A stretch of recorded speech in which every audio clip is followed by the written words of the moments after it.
Hello, Barcelona, we are coming. Alors, Müller, on ne Barcelona plus, we are coming plus.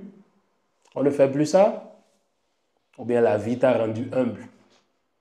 Non, mais il y a longtemps, j'espérais ce moment-là. Je vous jure tout, que j'espérais ce moment-là. Ça fait vraiment longtemps. La seule chose qui me fait mal dans ce match, c'est qu'on ne leur donne pas un 5-6 ou bien un 7. Et ils s'en sortent bien, hein? Le Bayern, ils s'en sortent bien. Le tarif termine 4-1 et ils se sauvent. Parce que franchement, j'aurais aimé que le score soit plus salé, quoi. Mais n'oubliez pas, hein? On ne l'a pas encore oublié. On ne l'a pas oublié. C'est toujours là. Ça n'allait quand même pas rester impuni. Disons-nous la vérité, ça n'allait quand même pas rester impuni. Alors, soirée de Ligue des Champions, Barça-Bayern à domicile. 4-1, on tabasse le Bayern, on les domine, on les massacre, on leur a fait du sale dans tous les sens du terme. Et avec la note positive de qui? De celui que j'appelle mon capitaine. Je vais vous dire, moi, dans ma vie, je n'ai connu que trois grands capitaines dans l'histoire. Eh oui, Puyol, Messi et maintenant Rafinha. Rafinha, R10. Sinon, vous-même dites la vérité. Rafinha, aujourd'hui, il se lève, il vient en conférence de presse, il dit que lui, c'est Ronaldinho. Qui sommes-nous pour dire qu'il n'est pas Ronaldinho? Disons-nous la vérité. Actuellement, combien de joueurs décisifs comme Rafinha vous connaissez dans le monde? Non mais Rafinha, quelle saison de malade mental il est en train de faire? Rafinha, vous savez moi où j'ai su que ce gars-là, il était vraiment devenu genre, que vraiment c'est quelqu'un qui a le sang blaugrana dans le corps, dans l'organisme. C'est le match contre le PSG là.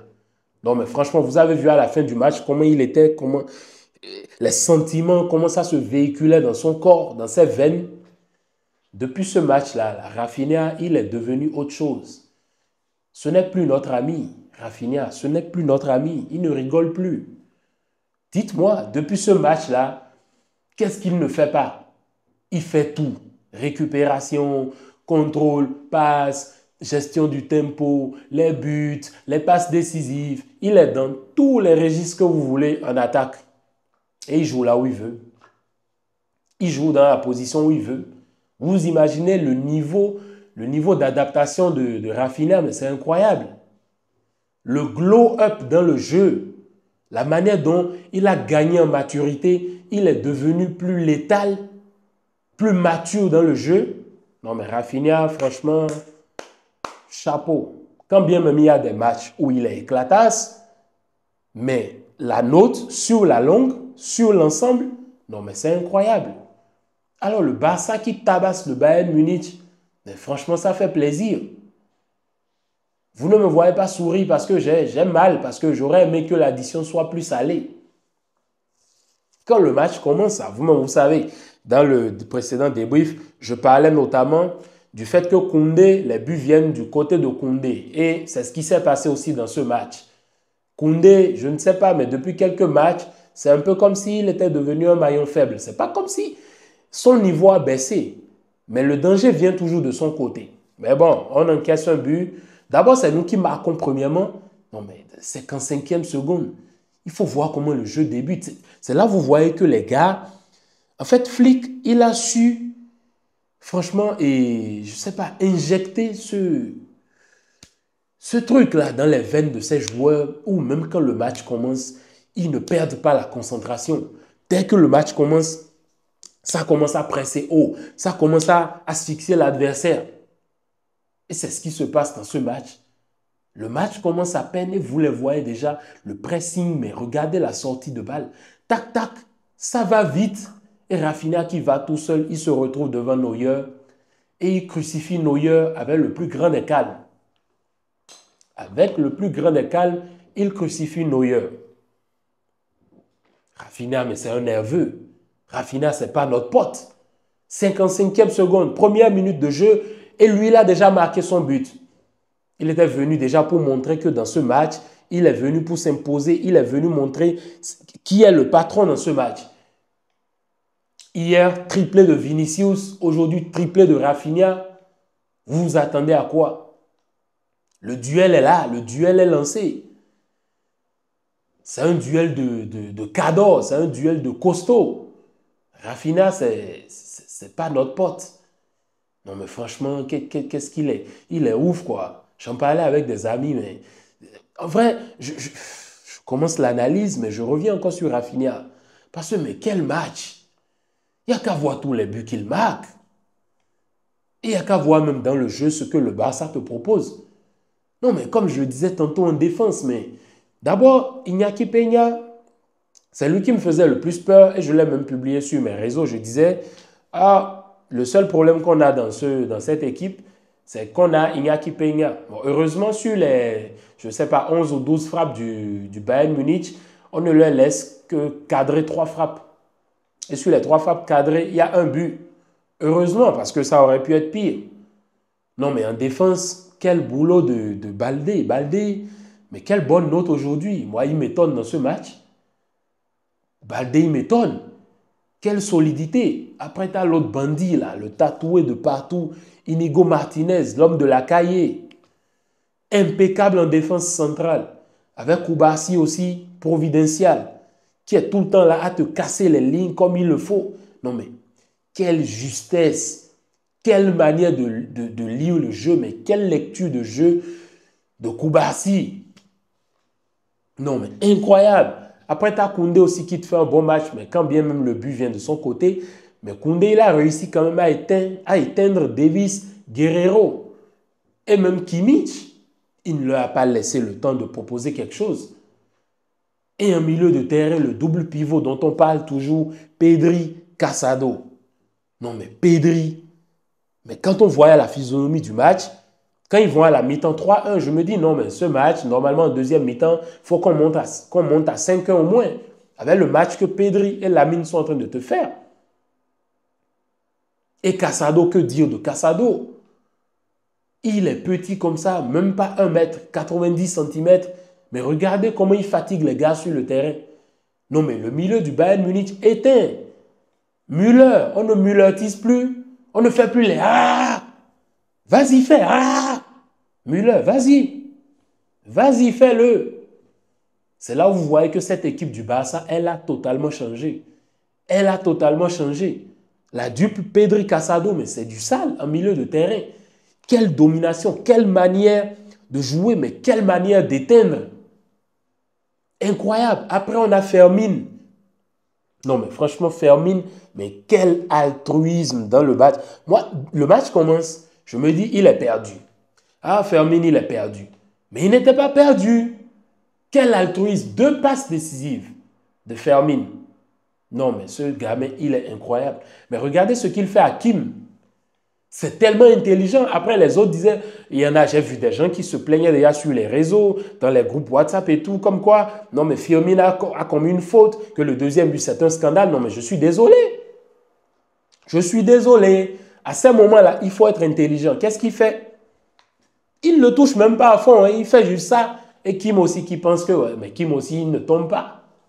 C'est ça, voilà, c'est ça. Kim ne tombe pas. Ensuite, Fermin, il avance. Il la donne pour Lewandowski. Lewandowski qui claque son but. La loi de l'ex. Ça ne rate jamais. Ça ne manque jamais.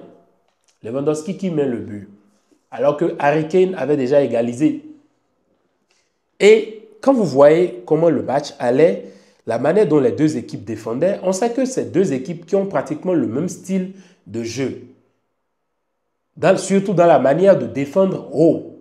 Mais moi, je vois sur 2-3 opportunités, mais mon cœur, il avait envie de lâcher.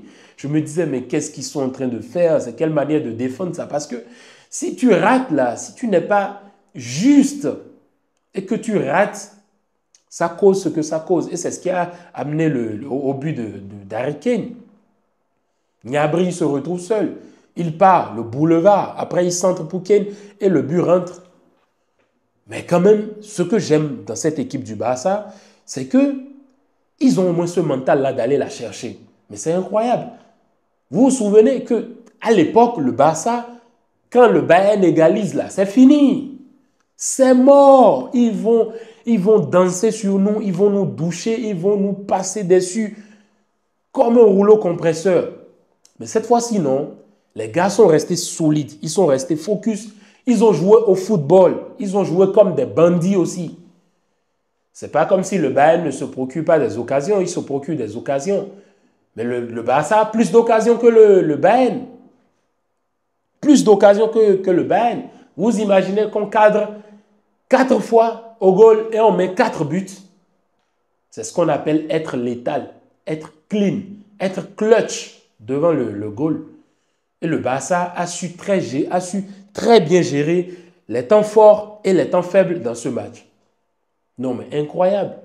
Lamine, il a fatigué Guerrero, il a fatigué Kimmich, mais il les a tous fatigués. Davis, il dansait avec eux sur le terrain, c'était des tac-tac. Pedri aussi, des doubles contacts par-ci par-là, tac-tac. Mais c'était beau à voir. C'était beau à voir. Et que dire de Rafinha, que dire de Fermin. Après, vous avez aussi les changements qui entrent. Les joueurs qui entrent en changement aussi et qui ne lâchent pas et qui sont concentrés, qui sont focus, qui sont impliqués du début jusqu'à la fin. Le Barça est resté impliqué. Surtout la deuxième mi-temps du Barça. Mais franchement, c'est une deuxième mi-temps impeccable. Ça, il faut le montrer aux plus jeunes. C'est une deuxième mi-temps à montrer aux plus jeunes. Et là, maintenant, les hostilités sont lancées. Le samedi, c'est le Classico. C'est comme je disais dans mon précédent débrief, quand on a tabassé Séville 5-1, je disais que qu'est-ce qui pourrait manquer à cette équipe-là pour ne pas faire face au Bayern et au Real Madrid? Non, mais vous-même, dites-moi dans les commentaires. Ça fait plaisir de voir ce Barça jouer de la sorte. Franchement, ça fait plaisir. C'est pas comme si le grand Barça était de retour, le Barça de 2010-2011 ou celui de 2019 ou celui de 2015. Mais non. Mais on reprend du plaisir à suivre ce Barça, à allumer notre télévision et à suivre ce Barça, à les voir jouer, à les voir toquer sur le terrain. C'est beau. Vous imaginez, je pense que c'est un des classicos où on arrive et je n'ai pas peur. Même contre le Bayern, je n'avais pas peur. À part pour le goal, je n'avais pas peur. Parce que cette équipe, elle démontre quand même du caractère. Elle démontre qu'elle a envie de jouer au football, qu'elle a envie de proposer quelque chose sur le terrain, qu'elle a envie de se battre, qu'elle a envie de gagner. Il y a des matchs où ça peut arriver, on va encaisser, on va perdre, ça c'est clair. Il n'y a aucune équipe qui est parfaite. Mais là, quand tu vois ce visage-là, ce que ce Barça-là propose, tu ne peux qu'être fier. Franchement, ils sont à féliciter. Et là, maintenant, le Classico est lancé. Triplé de Vinicius, triplé de Rafinha. Qu'est-ce qui va se passer dans ce Classico? Il y a longtemps, il y avait voilà, cette hype autour d'un Classico. Depuis l'époque de Messi, Cristiano, etc. Il n'y avait plus ça. Suarez, Messi. Mais là, maintenant, ça revient. Je pense que ça revient. Et quand tu as ma santé et tout, et que le Barça joue comme ça, franchement, ça ne peut que te faire plaisir, quoi. Franchement, Oh, les gars, franchement, j'ai trop dit franchement dans ce débrief, hein. Sincèrement, ça fait plaisir.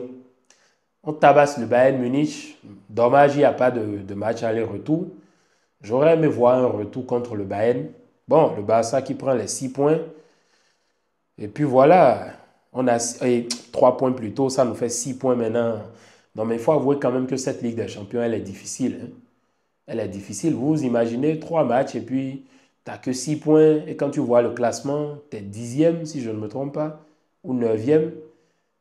Et là, c'est compliqué. Tu as d'autres équipes qui font des cleans, qui ont des 3 victoires, d'autres avancent. Ça va être vraiment compliqué cette Ligue des Champions, hein. Encore que ce n'est que 8 matchs. Et là, sur 8 matchs, tu en as juste gagné un, tu en as déjà perdu un. Et tu n'en as juste gagné que 2, pardon. Tu en as perdu un, ce sera compliqué. Mais bon, avec cette image que ce Barça-là nous montre, franchement, ça fait plaisir. Et ça fait plaisir de gagner le Bayern. Il y a longtemps déjà, je voyais cette équipe du Bayern qui n'était pas du tout supérieure au Barça. On est passé par-dessus le Bayern et on est heureux. pour cette victoire. Quand bien même je mine, je suis heureux, mais j'aurais voulu que ce soit plus. C'est pour ça que je suis fâché, en fait. Et puis voilà. Bon, les gars, c'était tout pour le débrief. Désolé si je le fais tardivement. Vous-même, vous le savez déjà, je ne me sens pas vraiment bien. Vous voyez? Il y a l'air, tout ça. C'est pas comme s'il faisait chaud, hein, mais moi, je transpire parce que j'ai pris les médicaments et tout. Du coup, c'est pas du tout facile. Bon, on verra. Il y a une vidéo, une belle vidéo qui arrive bientôt. Mais ce sera sur une autre chaîne, une vidéo collab. Dès que la vidéo sortira, je vais vous envoyer le lien. Je vais la partager sur ma chaîne et vous irez la voir. Allez les gars, c'était tout pour le débrief. Bien de choses à vous et peace.